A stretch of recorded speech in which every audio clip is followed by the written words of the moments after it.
الحمد لله نحمده ونستعينه ونستغفره ونؤمن به ونتوكل عليه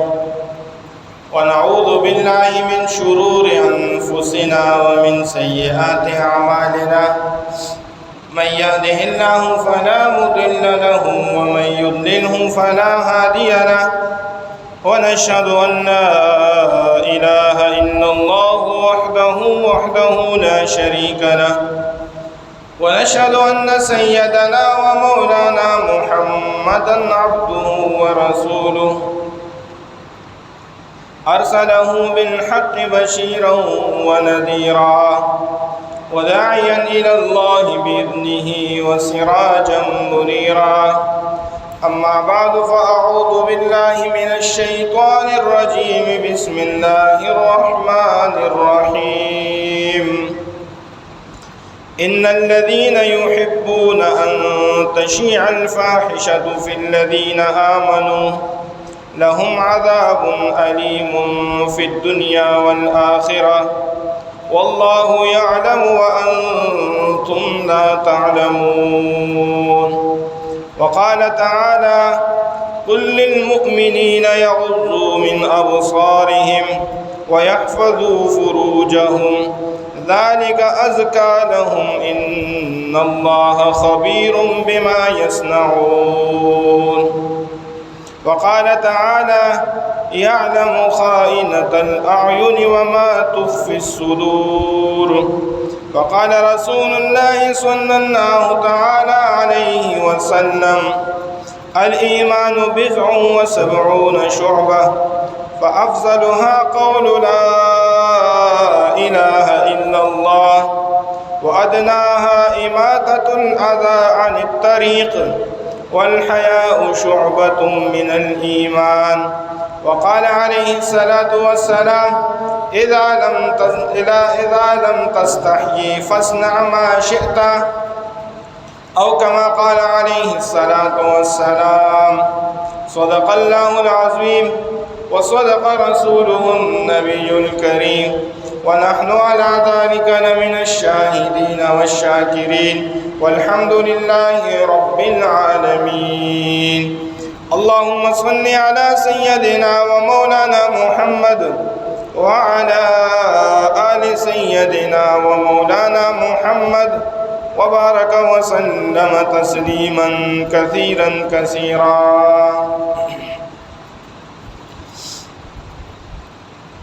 میرے بھائیو دوستو، دنیا کے اندر اللہ رب العزت نے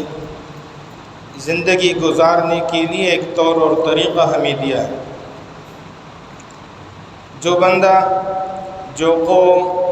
جو ملت اس طور اور طریقے کو پابندی کے ساتھ اس پر عمل کرنے کی کوشش کرتے ہیں تو ان اعمال کے جو برکات ہیں اللہ رب العزت ان کو وہ برکات عطا فرماتے ہیں۔ اور اللہ رب العزت نے جو طور اور طریقہ مسلمانوں کے لیے مقرر فرمایا ہے، جو بندہ، جو قوم، جو ملت، جو معاشرہ اس طور اور طریقے کا انکار کرتے ہیں تو اس کے انکار کی وجہ سے اللہ رب العزت نے جو سزا اور عذاب اور قہر اپنے ہاں مقرر فرمایا ہے تو ان پر وہ نافرمانی کی وجہ سے پھر وہ عذاب اور اللہ کا قہر نازل ہوتا ہے۔ ان گناہوں میں سے، ان طور اور طریقوں میں سے جن کو اللہ نے منع فرمایا ہے، ان میں سے ایک خطرناک گناہ وہ بے حیائی ہے کہ بے حیائی اس کی وجہ سے انسان کی دنیا اور آخرت تباہ ہو جاتی ہے۔ اس لیے اللہ رب العزت نے قرآن کے اندر فرمایا ہے ان الذين يحبون ان تشيع الفاحشة في الذين آمنوا، کہ وہ لوگ جو اس چیز کو پسند کرتے ہیں ان تشیع الفاحشۃ فی الذین آمنوا، کہ بے حیائی یہ عام ہو جائے ایمان والوں کے اندر، ایک انسان اور مسلمان ایسا عمل کریں کہ جس عمل کی وجہ سے معاشرہ بے حیائی کی طرف آئے اور اللہ سے دور ہو، تو پھر ایسے لوگوں کے لیے اللہ نے عذاب قرآن پاک کے اندر فرمایا ہے، لہم عذاب علیم فی الدنیا والآخرہ، ایسے لوگوں کے لیے دنیا کے اندر بھی دردناک عذاب ہوگا، آخرت کے اندر بھی دردناک عذاب ہوگا۔ واللہ یعلم وانتم لا تعلمون، اور اللہ بڑا خوب جانتا ہے، تم کسی چیز کو نہیں جانتے۔ اس لیے ایک عمل تجھے فائدہ مند نظر آئے گا، لیکن اللہ نے اگر اس چیز سے منع کیا ہے تو اس کے اندر کوئی حکمت ہوگی۔ ظاہری طور پر آپ ان کو ٹھیک سمجھو گے، لیکن اس کے اندر جو قباحت اور جو بربادی ہوگی وہ تجھے نظر اور سمجھ میں نہیں آئے گی۔ اس بربادی کی وجہ سے اللہ رب العزت نے مسلمان کو اس عمل سے منع کیا ہوتا ہے۔ اس لیے اللہ نے فرمایا کہ اتنی سیدھے رہو کہ اللہ رب العزت یعلم خائنۃ الاعین، اگر تم کل عام اپنے نظر کو غلط استعمال نہیں کرتے، صرف آنکھوں کے کونے کے اندر اپنی آنکھوں کو غلط استعمال کرنے کی کوشش کرتے ہو، اللہ فرماتے ہیں خائنۃ الاعین، یہ تیرے آنکھ جو خیانت کرتی ہیں یہ خیانت بھی اللہ جانتا ہے۔ اور یہ اس سے بھی بڑی بات اللہ نے فرمائی، وما تخفی الصدور، تم دل کے اندر کسی گناہ کے بارے میں سوچتے ہو، کسی غلط ارادے کی طرف سوچتے ہو، کسی غلط حرکت کی طرف سوچتے ہو، وما تخفی الصدور، تیرے سینے کے اندر، تیرے دل و دماغ کے اندر جو سوچ چل رہا ہے، جو غلط ارادے چل رہے ہیں، اللہ فرماتے میں اس ارادے کو بھی جانتا ہوں۔ اس لیے اللہ رب العزت نے مسلمان کو حیا کا حکم دیا ہے کہ ہر وقت حیا کے اندر رہے۔ اس لیے اللہ نے فرمایا قل للمؤمنین یغضوا من ابصارہم، اے نبی ان امت کو حکم دے دو کہ مرد یغضوا من ابصارہم، یہ لوگ اپنی آنکھوں کو نیچے رکھیں، اپنی آنکھوں کو اٹھائیں نہیں، غلط جگہ کی طرف جہاں پر اللہ نے منع کیا ہے ایسی جگہ پہ نہ دیکھیں۔ وَيَحْفَظُوا فُرُوجَهُمْ، اپنی شرمگاہوں کی حفاظت کرے، ذَلِكَ أَزْكَىٰ لَهُمْ، یہ بات ان کے لیے بڑی بہترین اور پاکیزہ ہے۔ مرد کو بھی اللہ نے حکم دے دیا، عورت کو بھی اللہ نے حکم دے دیا، اور الگ سا حکم دیا ہے قُل لِّلْمُؤْمِنَاتِ يَغْضُضْنَ مِنْ أَبْصَارِهِنَّ۔ مرد کا اکثر آپ قرآن کا مطالعہ کریں گے تو قرآن کے اندر اللہ رب العزت ایک حکم دے دیتے ہیں، پھر وہ حکم مرد اور عورت اس کے اندر دونوں شامل ہوتے ہیں، لیکن حیا اتنی اہمیت کا عمل ہے کہ اللہ رب العزت نے مردوں کو الگ حکم دے دیا اور عورتوں کو الگ حکم دے دیا۔ قل للمؤمنین کو الگ ذکر کر دیا اور قل للمؤمنات کو یہ الگ ذکر کر دیا۔ اس لیے میرے بھائیو دوستو، حیا یہ ایک بہترین عمل ہے، اور اس حیا کو ترک کرنے کی وجہ سے اس مسلمان پر، اس انسان پر دنیا کے اندر بھی اللہ کا عذاب مسلط ہوتا ہے اور آخرت کے اندر بھی اللہ کا عذاب مسلط ہوتا ہے۔ اس لیے نبی علیہ الصلوٰۃ والسلام نے فرمایا الایمان بضع و سبعون شعبہ، ایمان کے 70 سے زیادہ شعبے ہیں، 70 سے زیادہ شاخ ہیں، افضلها قول لا الہ الا اللہ، ایمان کا سب سے افضل حصہ اور سب سے افضل شاخ یہ لا الہ الا اللہ ہے۔ اس لیے اگر کوئی لا الہ الا اللہ محمد الرسول اللہ نہ کہے وہ ایمان اور اسلام کے اندر داخل ہی نہیں ہو سکتا۔ اس بات کا زبان سے بھی اقرار کرے گا، ان دونوں باتوں کا دل سے بھی تصدیق کرے گا۔ وَأَدْنَاهَا إِمَاطَةُ الْأَذَىٰ عَنِ الطَّرِيقِ، اور ایمان کا سب سے کم درجہ یہ ہے کہ راستے سے کسی تکلیف دہ چیز کو ہٹا دینا۔ راستے کے اندر کوئی پتھر پڑا ہے تو ہاتھ سے اٹھا کر آپ اس کو سائڈ پہ کر لے، کہیں جگہ پہ رکھ لے تاکہ کسی کو تکلیف نہ ہو۔ کوئی ایسا کانٹے دار چیز پڑا ہو جو کسی کے پاؤں میں جانے کا خطرہ ہو، کوئی شیشہ ٹوٹا ہوا ہو، کوئی اور ایسی چیز ہو جو تکلیف والی ہو، راستے پر گزرنے والے کو تکلیف ہو، تو اس چیز کو اٹھا کر کے کئی طرف رکھنے کی وجہ سے یہ ایمان کی علامت ہے۔ اور اس کے اندر ہماری گلیوں کا پانی بھی داخل ہے، کیونکہ اس پانی کی وجہ سے بھی ہمارے مسلمانوں کو تکلیف ہوتی ہے۔ تو جو ہمارے گھروں سے پانیاں نکلتی ہے اور اس کی وجہ سے لوگ راستے پر نہیں جا سکتے، یہ بھی اس کے اندر داخل ہے، کیونکہ وہ بھی تکلیف والی، کانٹا بھی تکلیف دیتا ہے، اور بے جا پانی بہانا وہ بھی تکلیف کا باعث بنتا ہے۔ اور نبی علیہ الصلوۃ والسلام نے حدیث مبارک میں فرمایا والحیاء شعبۃ من الایمان، حیا یہ بھی ایمان کا شعبہ اور حصہ ہے۔ حیا نہ ہو، اس لیے نبی علیہ الصلوۃ والسلام نے فرمایا اذا لم تم تستحی، جب تم حیا نہ کرو، اذا فاتک الحیا، جب تم سے حیا ختم ہو جائے، فاصنع ما شئت، پھر تم جو کرنا چاہو کر سکتے ہو۔ انسان کی زندگی کے اندر اگر حیا موجود ہو، اس حیا کی وجہ سے ان کو چھوٹے کا بھی فکر رہتا ہے، ان کو اپنے سے بڑے کا بھی فکر رہتا ہے، ان کو مرد کی بھی فکر رہتی ہے، ان کو عورت کی بھی فکر رہتی ہے۔ لیکن جس انسان کی زندگی سے حیا ختم ہو جائے، پھر اس انسان کو نہ چھوٹے کی فکر رہتی ہے، نہ بڑے کی فکر رہتی ہے، نہ اپنے والد کی فکر رہتی ہے، نہ اپنی ماں کی فکر رہتی ہے۔ یہ اس وجہ سے کہ اس انسان کی زندگی سے حیا ختم ہو جاتی ہے۔ تو حیا یہ ایمان کا حصہ ہے، جس کے اندر حیا نہیں ہوتا اس کے اندر ایمان بھی نہیں ہوتا۔ اس لیے میرے بھائیو دوستو، جن عورتوں پر، بے حیا عورتوں پر لعنت ہوتی ہے، وہ اس وجہ سے کہ یہ ایمان کا حصہ تھا، اور ایمان کے حصے کو ان لوگوں نے، عورتوں کو، مردوں نے اپنے آپ سے جدا کر دیا۔ آج اس زمانے کے اندر اور اس دور کے اندر جس میں میں اور آپ جی رہے ہیں، اس میں بے حیائی اور حیا کو رخصت کرنے والی جو سب سے اہم چیز اور سب سے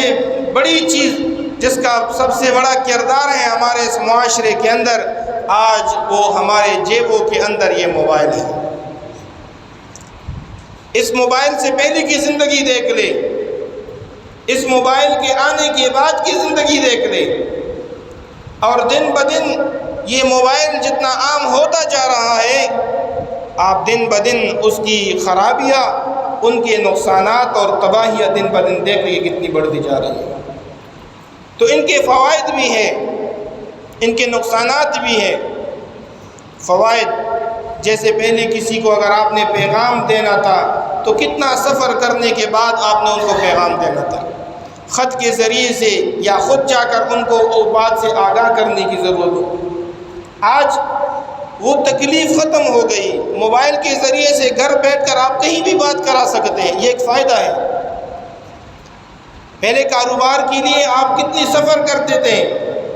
آج آپ اپنے گھر کے اندر بیٹھ کر چائنا، امریکہ اور بڑے بڑے ممالک کے ساتھ اسی موبائل کے ذریعے سے کاروبار کر سکتے ہیں، یہ بھی اس کا ایک فائدہ ہے۔ لیکن دوسری طرف اس کے نقصانات اگر دیکھ لیں، اس لیے علماء نے لکھا ہے کہ آج کے موبائل، اس کی مثال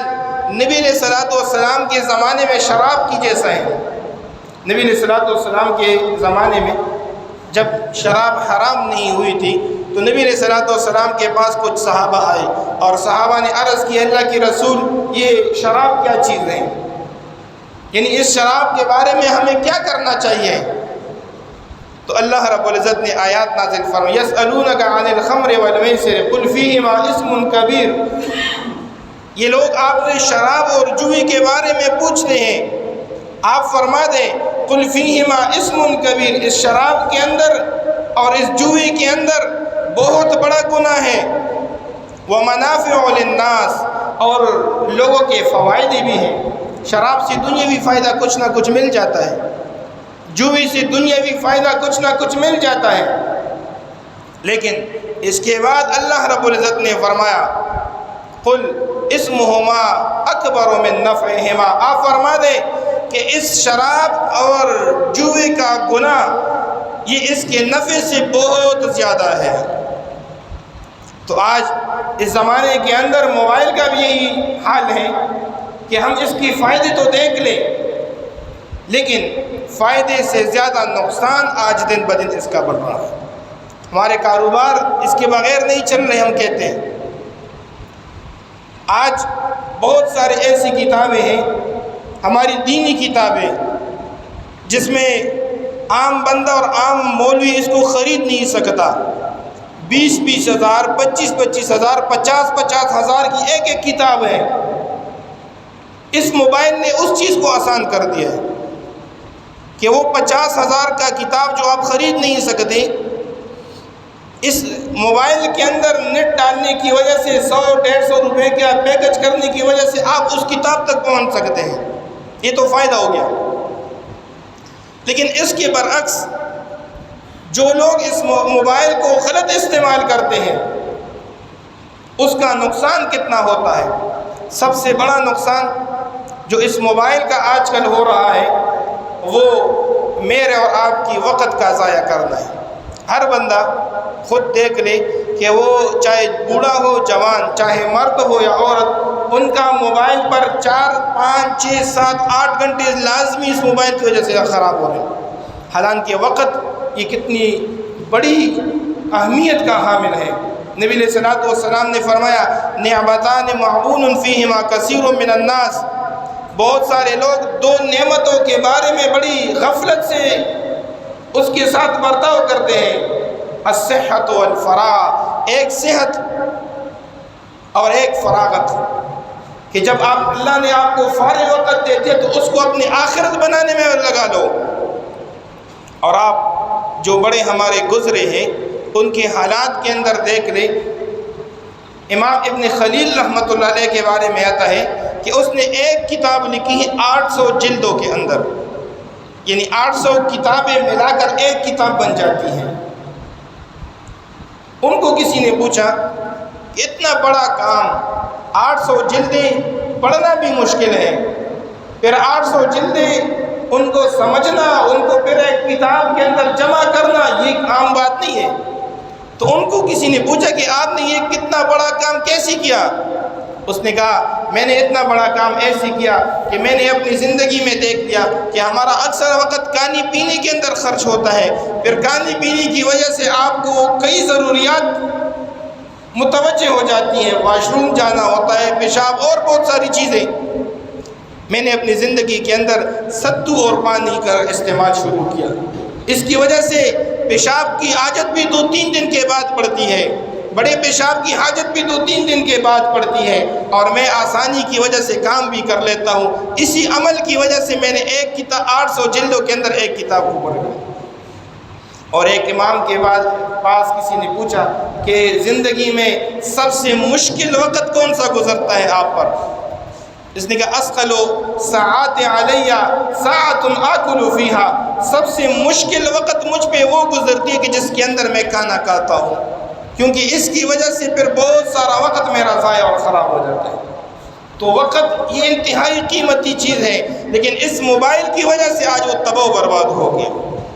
کتنی قیمتی کہ اللہ رب العزت نے فرمایا والعصر ان الانسان لفی خسر، مجھے قسم ہے زمانے کی کہ انسان یہ خسارے کے اندر ہے، الا الذین آمنوا وعملوا الصالحات، مگر جو ایمان والا ہو، جو ایمان کے ساتھ نیک اعمال بھی کرے، وتواصوا بالحق وتواصوا بالصبر، پھر یہ ایمان اور اعمال خود اپنے جیب کے اندر، اپنے دل کے اندر نہ رکھے، اس ایمان اور اعمال کو ہر بندے کے پاس پہنچائے، دوسرے کو بتائے۔ نماز بھی پڑھنا ہے، روزہ بھی رکھنا ہے، اللہ کو بھی راضی کرنا ہے، نیک اعمال بھی کرنے ہیں، صرف خود نہیں بلکہ اور لوگوں کے پاس جا کر یہ ایمان اور اعمال کی دعوت بھی دیں۔ تو موبائل سے جو آج ہمارے اس معاشرے میں سب سے بڑا نقصان ہے وہ کس چیز کا ہے؟ وہ وقت کا ہے۔ دوسرا نقصان جو آج ہمارے اس معاشرے کے اندر ہو رہا ہے موبائل کی وجہ سے، وہ مال کا نقصان ہے۔ آج آپ دیکھ لیں، دو دوست ہیں، ایک دوست نے 60,000 روپے کا موبائل خریدا تو جو دوسرا دوست ہے وہ 70,000 روپے خریدنے کی کوشش کرتا کہ نہیں کرتا؟ اگر ایک کے پاس 70,000 روپے والا 2 موبائل ہے، پھر اس کا دوسرا دوست دوسرے موبائل لینے کی کوشش کرتا ہے، اور ان کے اندر پھر معاشرے کے اندر جیب کے اندر سامنے رکھ دیتے ہیں تاکہ لوگوں کو پتہ چلے کہ بھائی اس کے پاس کون سا موبائل ہے۔ پہلے ملاقات کے اندر پوچھتے ہیں، ہاں بتاؤ نا یار کون سا موبائل رکھا ہے، آئی فون رکھا ہے کہ نہیں رکھا؟ آج آئی فون کی وجہ سے لوگوں کی زندگی تباہ ہو گئی۔ آپ یقین مانیں کچھ باتیں ممبر پر بیٹھنے کی ہوتی بھی نہیں ہیں۔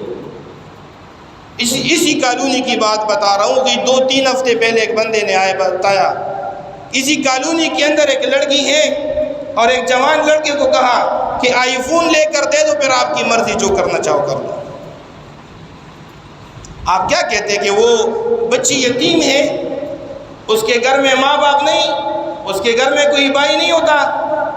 لیکن باپ خود بے غیرت بنا ہوتا ہے، یہی کام کے اندر کوشش کرتا ہے۔ بھائی خود بے غیرت ہو کر انہی کاموں کے اندر صبح سے لے کر شام تک لگا رہتا ہے، پھر اپنی بہن کے حالات کو ان کو پتہ نہیں چلتا کہ میری بہن کدھر جا رہی ہے۔ تو مال، دوسرا نقصان جو ہمارے معاشرے کے اندر موبائل کی وجہ سے ہو رہا ہے وہ مال کا نقصان ہے۔ اور پھر سب سے بڑا گناہ دکھلاوا ہے، دوسرے کو حقیر سمجھنا، اپنے آپ کو بڑا سمجھنا کہ میرے پاس تو اچھا والا موبائل ہے، تمہارے پاس تو بڑا کمزور موبائل ہے، میں تو بڑا 30 مار خان ہوں اور تم تو کسی کام کے نہیں۔ تو مال کا نقصان الگ، پھر دوسرے کو حقیر سمجھنا وہ ایک الگ گناہ ہے، کیونکہ عزت والا اور کامیاب انسان تو وہ ہے کہ جو کل قیامت کے دن اس کو دائیں ہاتھ کے اندر عمل نامہ ملے اور اللہ اس کو کہے کہ جاؤ جنت کے اندر، کامیاب تو یہ ہے۔ آج ہمارے جوانوں نے کامیاب اس کو سمجھے کہ جس کی جیب کے اندر 2 موبائل پڑے ہو۔ تو دوسرا نقصان موبائل کا ہمارے مال کا نقصان ہے، اور تیسرا نقصان ہمارا جو اس معاشرے کو تباہی کی طرف لے کر جا رہے ہیں وہ جوان مرد اور عورتوں کو بے حیائی کی طرف لے کر جا رہے ہیں کہ انہوں نے ایک ایسا حالات شروع کر دیا کہ 50 روپے کا پیکج کر کے پھر پورا دن اس پہ لگے رہو، آپ جو دیکھنا چاہو آپ کو میسر ہو جائے گا۔ اور پہلے تو اگر کوئی لکھنا پڑھنا نہیں جانتا تھا تو وہ موبائل نہیں چلا سکتا تھا، لیکن آج یہودیوں نے میری اور آپ کی تباہی کے لیے کیا کچھ نہیں کیا۔ یوٹیوب ہے تو اس میں ایک وائس کا آپشن بھی لگایا ہے، اس پر دباؤ، آپ کو لکھنا پڑھنا نہیں آتا، اس کو دبانے کی وجہ سے آپ جو بھی بولو، میں تلاوت سننا چاہتا ہوں، میں گانا سننا چاہتا ہوں، میں ڈرامہ دیکھنا چاہتا ہوں، آپ صرف نام بتاؤ، وہ آپ کے سامنے آپ کی ساری چیزیں لے کر آ جائے گا۔ تو تیسرا جو سب سے بڑا نقصان ہے وہ ہمارے معاشرے کے اندر اس موبائل کی وجہ سے وہ مرد اور عورتوں کی بے حیائی ہے۔ آج آپ دیکھ لیں، آج ہمارا معاشرہ کہاں سے کہاں تک پہنچ گیا۔ ٹی وی پر دیکھ رہا تھا، ایک ہمارے اس ملک کا وزیر وہ کیا کہہ رہا ہے، وہ کہہ رہے ماشاءاللہ میری بچی بہت اچھا ڈانس کرتی ہے، مجھے تو پتہ ہی نہیں تھا کہ میری بچی اتنی اچھی ڈانس کرتی ہے۔ وہ بدبخت بھی ہمارے اس ملک پاکستان کا وزیر بنا ہے۔ اس نے مونچھی اتنی بڑی بڑی چوڑی ہے کہ آپ اس کی مونچھوں کو دیکھ لیں تو آپ کو پتہ چل جائے گا کہ کہاں سے کہاں، سمجھ گئے؟ تو وزیر کا سوچیں کہ میری بچی بڑی اچھی ڈانس کر رہی ہے۔ آج آپ دیکھ لیں دن بدن باپ بیٹا ہے اور وہ اپنی بچی کی ویڈیو بنا رہا ہے، باپ بیٹا ہے اور وہ اپنی بچیوں کی ویڈیو بنا رہا ہے، اور ویڈیو بنا کر دن بدن وہ صرف یہ کہ لوگ اس کو پسند کر رہے ہیں، جو ہماری معاشرے کی زبان میں فالوور مل رہے ہیں۔ فالوور کی وجہ سے اس نے اپنی بچی کو بھی ننگا کیا، اس نے اپنی عورت کو بھی ننگا کیا، اس کو خود بھی ننگا ہو گیا۔ بوڑھی بوڑھے سفید داڑھی والے وہ ٹک ٹاک بنا رہے اور ناچ رہے ہیں، کیوں؟ تاکہ فالوور مل جائے۔ حالانکہ اللہ رب العزت کا ارشاد ہے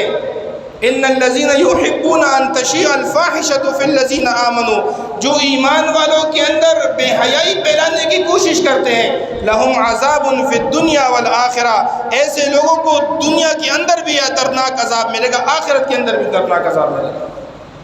آج آپ دیکھ لیں، آپ کے ٹک ٹاک بنانے کی وجہ سے کوئی دین پر آ رہے یا بے دینی کی طرف جا رہے ہیں، کدھر جا رہے ہیں؟ کسی ناچنے کی ویڈیو بنانے کی وجہ سے لوگ دین کی طرف آئیں گے یا بے دینی کی طرف آئیں گے، لیکن کسی کو پرواہ نہیں۔ اور یاد رکھیں، اللہ نے فرمایا ہے کہ دنیا کے اندر بھی عذاب ہوگا، آخرت کے اندر بھی عذاب ہوگا۔ یہ جتنے آپ دیکھ رہے ہیں نا ٹی وی ڈراموں میں کام کرنے والے، ان کا آخری انجام سب دیکھ لیں۔ ان کا آخری انجام کیا ہوتا ہے کہ ان کو اپنے بچے کی بیماری کا علاج کرنے کے لیے پیسے نہیں ہوتے۔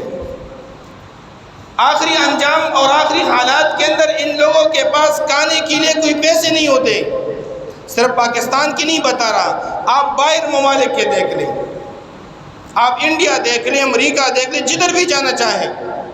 لیکن جو لوگ اس میڈیا کے ساتھ اور بے حیائی پھیلانے کی وجہ سے وہ مشہور ہو گئے، ان لوگوں کی حالت ایسی ہوتی ہے، یہ ٹی وی ڈراموں فلموں والے، اللہ رب العزت ان کا دنیا وہ ایسا جہنم بنا لیتے کہ اللہ نے خود قرآن کے اندر فرمایا۔ نبی علیہ الصلوۃ والسلام کے پاس خود ایک عورت آئی مکہ مکرمہ سے، اے اللہ کے رسول، وہ خود کافر تھی، کہ آپ ہماری کچھ مدد کر لیں، میرے پاس کھانے پینے کا کچھ نہیں۔ نبی علیہ الصلوۃ والسلام نے اس کو دیکھ کر پہچان لیا۔ نبی علیہ الصلوۃ والسلام نے فرمایا، آپ وہ سارا نہیں جو مکہ مکرمہ میں لوگوں کے سامنے ناچا کرتی تھی؟ اس نے کہا اللہ کے رسول وہی میں سارا ہوں، میں لوگوں کے سامنے ناچا کرتی تھی، اب کوئی پروگرام نہیں بنا رہا، اس وجہ سے میں بھوک کی حالت کی وجہ سے بڑی مشکل حالات میں ہے، اور آج میرے پاس کوئی کھانے کا کوئی بندوبست نہیں، اس لیے میرا بندوبست کر لے کھانے پینے کا۔ تو ایسے لوگوں کی حالت جو دنیا کے اندر، معاشرے کے اندر بے حیائی پھیلاتے ہیں، اس بے حیائی پھیلانے والوں کا انجام کیا ہوتا ہے کہ پھر اللہ رب العزت ان کی دنیا کی زندگی وہ جہنم بنا دیتے ہیں۔ تو آج ہماری سرپرستوں اور ہمارے گھر کے بڑوں کی ذمہ داری یہ ہے کہ وہ اپنے بچوں پہ نظر رکھیں، وہ اپنے بچوں کے موبائل پہ نظر رکھیں، وہ اپنے بچیوں کی موبائل پہ نظر رکھے کہ میرا بچہ ہینڈ فری لگا کر کیا کر رہا ہے، میرا بچہ ہینڈ فری لگا کر کسی کے ساتھ بات کر رہا ہے یا یہ موبائل میں کچھ دیکھ رہا ہے، اگر بات کر رہا ہے تو کس کے ساتھ کر رہا ہے، اگر کچھ دیکھ رہے تو کیا دیکھ رہا ہے۔ آج اپنی بچی کی موبائل پہ نظر کرنا پڑے گا کہ میری بچی کہیں کونے میں بیٹھ کر کس کے ساتھ بات کر رہی ہے۔ پہلے تو اپنی بچی کو موبائل دینے کی کوئی ضرورت نہیں ہے۔ آج بدبختی یہ ہے، پہلے زمانے کے اندر کوئی باہر سے آتا سفر سے تو ایک اچھا سا کتاب اپنی بچی کو پیش کر لیتا، یہ بچی میں نے آپ کے لیے کتاب لے کر آیا ہوں، یہ اس کو دیکھ لو۔ آج بدبختی یہ ہے کہ باپ اگر باہر سے آتا ہو، چچا اگر باہر سے آتا ہو، ماموں اگر باہر سے آتا ہو تو اچھے سے اچھا موبائل گفٹ کر کے ایک جوان لڑکی کے ہاتھ میں پکڑا دیتے ہیں۔ آج آپ دیکھ لیں،